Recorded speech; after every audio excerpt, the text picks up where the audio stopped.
បាទអរលោកជំរាបសួរបងប្អូនទាំងអស់គ្នាបាទស្វាគមន៍ជាថ្មីម្ដងទៀតបាទមកកាន់វីដេអូរបស់ខ្ញុំមួយនេះបាទហើយថ្ងៃនេះដែរបាទគឺខ្ញុំបានមកដាក់ចំណីមាន់បាទដូចរាល់ដងដែរទេបាទអញ្ចឹងក៏នឹកឃើញថាចង់ថតវីដេអូមួយដើម្បីចង់និយាយលេងជាមួយបងប្អូនទៅទៅនឹងការចិញ្ចឹមសត្វបាទហើយនឹងការដាំដំណាំបាទអញ្ចឹងគឺពីរនេះគឺយើងមិនអាចអត់មួយណាបានទេបងប្អូនបាទដោយសារយើងមានដីហើយបាទគឺយើងចិញ្ចឹមសត្វហើយយើងត្រូវមានដំណាំដែរបាទតទៅនឹងដំណាំគ្រប់មុខដែលយើងគួរតែមានបាទដើម្បីធ្វើអាហារហូបជាប្រចាំថ្ងៃណាបាទអញ្ចឹងគឺយើងត្រូវតែមានទាំងពីរប៉ុន្តែខ្ញុំចាំសម្ដីចាស់ដែលគាត់ធ្លាប់និយាយយូរហើយបងប្អូនបាទអញ្ចឹងគឺគាត់ធ្លាប់និយាយថាបើយើងចិញ្ចឹមសត្វបាទយើងកុំដាំដំណាំបើយើងដាំដំណាំយើងកុំចិញ្ចឹមសត្វបាទពួកអាពីរហ្នឹងគឺវាប្រឆាំងគ្នាបងប្អូនហ្នឹងហើយអញ្ចឹងគឺមន់ទាក៏ដោយបាទគឺវាតែងតែចូលចិត្តស៊ីដំណាំរបស់យើងបាទគឺរុក្ខជាតិពណ៌បៃតងហ្នឹងបាទវាចូលចិត្តស៊ីណាបាទអញ្ចឹងគឺចាស់គាត់និយាយថាបើយើងដាំដំណាំយើងកុំចិញ្ចឹមសត្វបាទអញ្ចឹងបើយើងចិញ្ចឹមសត្វយើងកុំដាំដំណាំតើពាក្យហ្នឹងគឺពិតជាត្រឹមត្រូវដែរទេបាទហើយបច្ចុប្បន្ននេះគឺការធ្វើកសិកម្មបែបសម័យទំនើបបែបនេះតើយើងគួរតែយើងធ្វើតាមសម្ដីរបស់គាត់ដែរទេបាទឬក៏យើងមានវិធីណាដែលយើងអាចថាល្អក្នុងការចិញ្ចឹមបានទាំងពីរបាទជាក់ស្ដែងបងប្អូនណាគឺពាក្យសម្ដីរបស់គាត់ពីមុនហ្នឹងគឺមិនខុសទេបាទដោយសារពីមុនគឺយើងតែងតែចិញ្ចឹមបែបបុរាណបាទចិញ្ចឹមបែបបុរាណហ្នឹងមានន័យថាមាន់ទារបស់យើងហ្នឹងបាទគឺតែងតែប្រឡែងបាទពាសវាពាសកាលបងប្អូនបាទប្រឡែងពាសវាពាសកាលវាស៊ីដំណាំគេបាទកាយស្រូវគេបាទស៊ីដាំបន្លែបាទស្ពៃតកួននេះហ្នឹងបាទគឺវាតែងតែកាយតែងតែចឹកស៊ីបាទអញ្ចឹងគឺវាធ្វើឲ្យការដាំដុះរបស់គាត់ហ្នឹងគឺមិនបានផលទេបាទអញ្ចឹងគឺគាត់តែនិយាយថាបើយើងដាំដំណាំយើងក៏ចិញ្ចឹមសត្វបាទប៉ុន្តែជាក់ស្ដែងបងប្អូនហើយបាទគឺសម័យនេះគឺជាសម័យទំនើបហើយបាទអញ្ចឹងគឺការចិញ្ចឹមសត្វក៏ដោយបាទគឺកសិកម្មបែបណាក៏ដោយគឺគេគិតហើយក៏គេធ្វើដើម្បីកុំឲ្យប៉ះពាល់ទៅលើផលដំណាំម្ខាងទៀតបាទអញ្ចឹងជាក់ស្ដែងដូចខ្ញុំអញ្ចឹងបាទគឺខ្ញុំចិញ្ចឹមបែបនេះបាទខ្ញុំដាក់ទ្រុងបែបនេះបាទអញ្ចឹងគឺខ្ញុំអាចដាំដំណាំបានបាទជុំវិញទ្រុងមាន់របស់ខ្ញុំបាទមិនថាតែដំណាំហូបផ្លែបាទហូបស្លឹកអីទេបាទគឺយើងអាចដាំបានបាទដាំបានអញ្ចឹងគឺវាមានផលចំណេញបងប្អូនណាផលចំណេញទាំងពីរតែម្ដងបាទដំណាំក៏យើងដាំបានមាន់ក៏យើងបានហូបសាច់បាទអញ្ចឹងគឺវាអេមណាបាទគឺវាល្អប៉ុន្តែគ្រាន់ថាយើងត្រូវចេះបច្ចេកទេសក្នុងការចិញ្ចឹមវាបន្តិចបាទហើយគឺយើងអាចនឹងផ្ដល់ចំណីវាឲ្យវាគ្រប់គ្រាន់ផងដែរព្រោះថាមាន់ដែលយើងដាក់ក្នុងទ្រុងបែបនេះបាទគឺវាងាយនឹងខ្វះវីតាមីនមានន័យថាបន្លែផ្សេងបាទគឺវាមិនអាចដើរទៅចឹកអីតាមចិត្តវាបានទេបាទអញ្ចឹងវាខុសពីមាន់ដែលយើងប្រឡែងណាបាទមាន់ដែលប្រឡែងបាទគឺវាឃ្លានចំណីអ្វីគឺវាស៊ីនឹងហើយអញ្ចឹងជាក់ស្ដែងមាន់គឺជាប្រភេទដែលវាចូលចិត្តបន្លែបៃតងបាទគេហៅថាស្មៅក៏ដោយតកួនបាទអីក៏ដោយបាទស្ពៃអីដែលយើងដាំអីហ្នឹងគឺវាតែចឹកស៊ីបាទអញ្ចឹងគឺវាគ្រប់ជីវជាតិបាទគ្រប់ជីវជាតិជាងមាន់ដែលយើងដាក់ក្នុងទ្រុងបែបនេះប៉ុន្តែមាន់នៅក្នុងទ្រុងបែបនេះបាទគឺវាមានផលល្អរបស់វាបងប្អូនណាផលល្អបាទទី1គឺវាមិនងាយឈឺបងប្អូនបាទមិនងាយឈឺមានន័យថាវានៅក្នុងទ្រុងហើយយើងផ្ដល់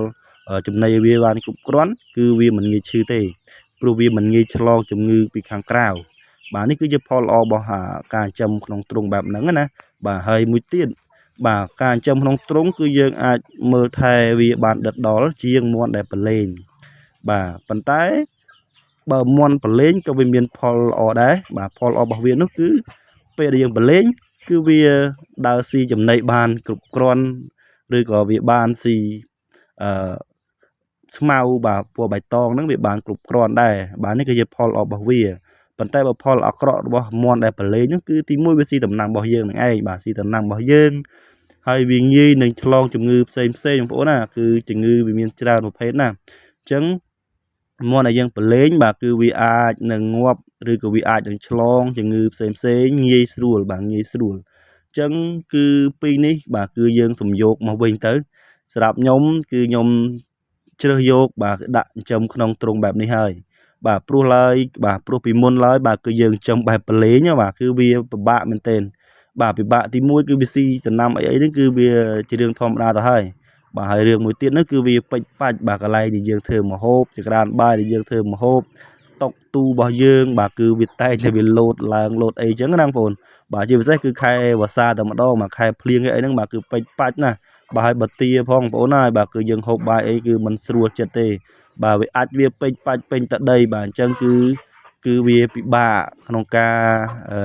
បោសសម្អាតបាទអីចឹងទៅប៉ុន្តែបើសិនជាបងប្អូនបាទមកចិញ្ចឹមបែបបាទដាក់ទ្រុងខាំងបែបនេះ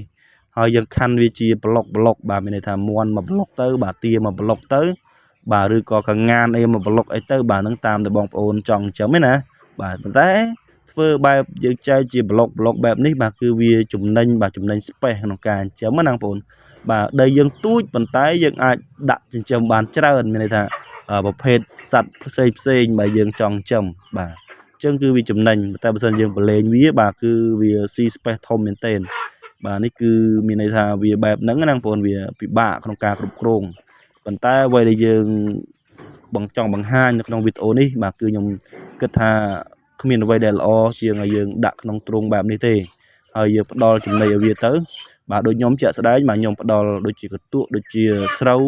បាទដោយសារខ្ញុំរវល់ធ្វើការខ្ញុំអត់ទៅបានផ្ដល់បន្លែបៃតងឲ្យវាច្រើនទេប៉ុន្តែខ្ញុំមានស្មៅដែលខ្ញុំដាំនៅក្បែររបងហ្នឹងបងប្អូនបាទខ្ញុំដាំស្មៅនៅក្បែររបងហ្នឹងបាទនៅពេលដែលវាលាស់បែបនេះគឺខ្ញុំច្រូតយកអាចុងរបស់វាហ្នឹងខ្ចីហ្នឹងបាទយកមកចងបញ្យួរវាដូចក្នុងវីដេអូនេះអញ្ចឹងបាទអញ្ចឹងវាធ្វើបែបនេះក៏វាងាយស្រួលដែរបងប្អូនបាទគឺមន់ខ្ញុំគឺវាមិនមែនថាវាខ្វះជីវជាតិអីទេបាទគឺវាស៊ីបានដូចគ្នាបាទវាចឹកស្មៅមកដុំប៉ុណ្ណឹងបាទចឹកតែ1ម៉ោងអីអស់ហើយបងប្អូនបាទគឺវាងាយស្រួលក្នុងការស៊ីបាទអញ្ចឹងគឺបែបនេះគឺខ្ញុំគិតថាវាស្រួលចិញ្ចឹមហើយ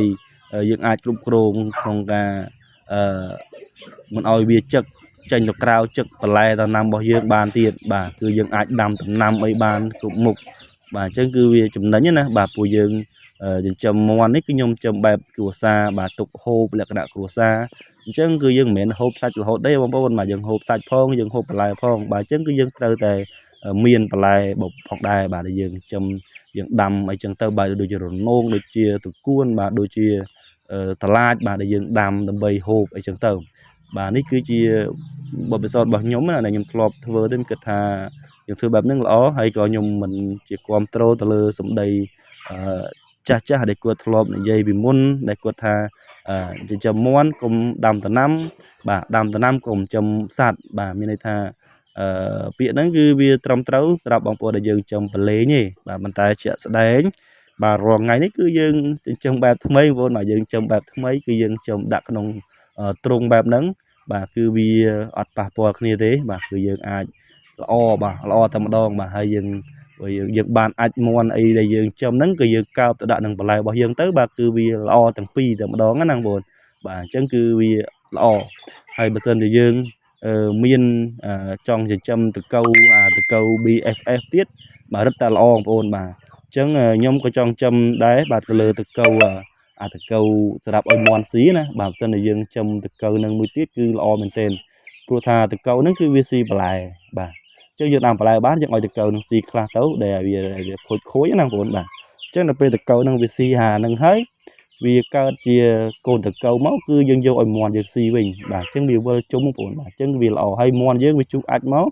យកអាចមាន់ហ្នឹងយកមកដាក់បន្លែវិញទៀតបាទអញ្ចឹងមានន័យថាវាវិលចុះវិលឡើងគឺវាទៅជាវត្តរបស់វាហើយយើងគិតថាវាចំណេញហ្នឹងបងប្អូនបាទចំណេញបាទអញ្ចឹងវីដេអូនេះគឺអត់មានអីច្រើនទេបងប្អូនបាទគ្រាន់តែចង់បង្ហាញគឺក៏ចង់និយាយលេងហើយក៏ចង់បញ្ចេញគំនិតខ្លះៗក្នុងការចិញ្ចឹមសត្វបាទអញ្ចឹងក៏ខ្ញុំមិនទាន់ជាជោគជ័យទេបងប្អូនតែថាយើងចិញ្ចឹមបានខ្លះអីខ្លះយើងហូបលក្ខណៈគ្រួសារនឹងឯងបាទអញ្ចឹងក៏ចង់ចែករំលែកឲ្យដឹងប៉ុណ្ណឹងហើយក៏អរគុណដែលបងប្អូនបានទស្សនាវីដេអូរបស់ខ្ញុំបាទហើយបើសិនជាបងប្អូនស្រឡាញ់ចូលចិត្តនៃការចិញ្ចឹមសត្វបាទបែបលក្ខណៈគ្រួសារដូចខ្ញុំនេះបងប្អូនអាចចុច Subscribe Channel ខ្ញុំម្នាក់មួយទៅបាទឬក៏ Follow Page ខ្ញុំមួយទៀតបាទដើម្បីទទួលបានវីដេអូផ្សេងៗការអាប់ដេតបន្តទៀតពីខ្ញុំបាទ